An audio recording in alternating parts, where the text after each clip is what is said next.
आजकल युवा नेता क्या करते हैं, मोबाइल लेते हैं और किसी दोस्त को पकड़ा देते हैं। ध्यान से सुनना इस बात को। किसी दोस्त को पकड़ा देते हैं और कोई नेता जब अपने गाड़ी से उतरता है ना, उसके बगल में जाके खड़ा हो जाते हैं, सर नमस्ते, और उसको कहते हैं कि जब हम ऐसे हाथ करेंगे ना, फटाक से क्लिक कर लेना तुम उसको, और ज्यों ही वो ऐसे हाथ एक्शन देगा त्यों ही फोटो खींच लेगा और सोशल मीडिया पे डालेगा, आज अमुक नेता से देश की राजनीति पर गंभीर चर्चा करने का अवसर प्राप्त हुआ है।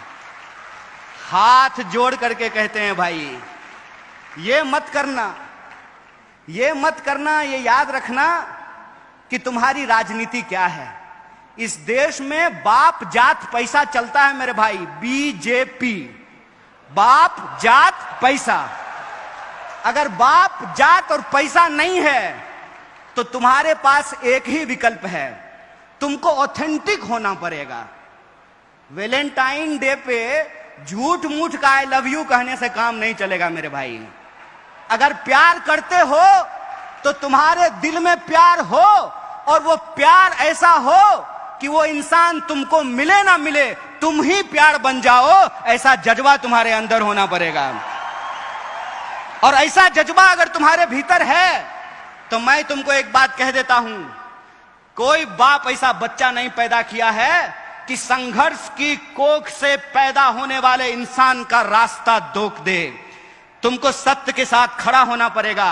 फिर वो जो नेताजी के साथ तुम ऐसे फोटो खिंचा रहे हो ना, वो नेताजी अपने पीए से फोन कराएंगे कि जरा उसको बुला दो, तो तुम कहना नेताजी बाद में आते हैं, अभी हम आंदोलन करने जा रहे हैं, जरा कलेक्टर को हम स्मारक पत्र देने के लिए जा रहे हैं।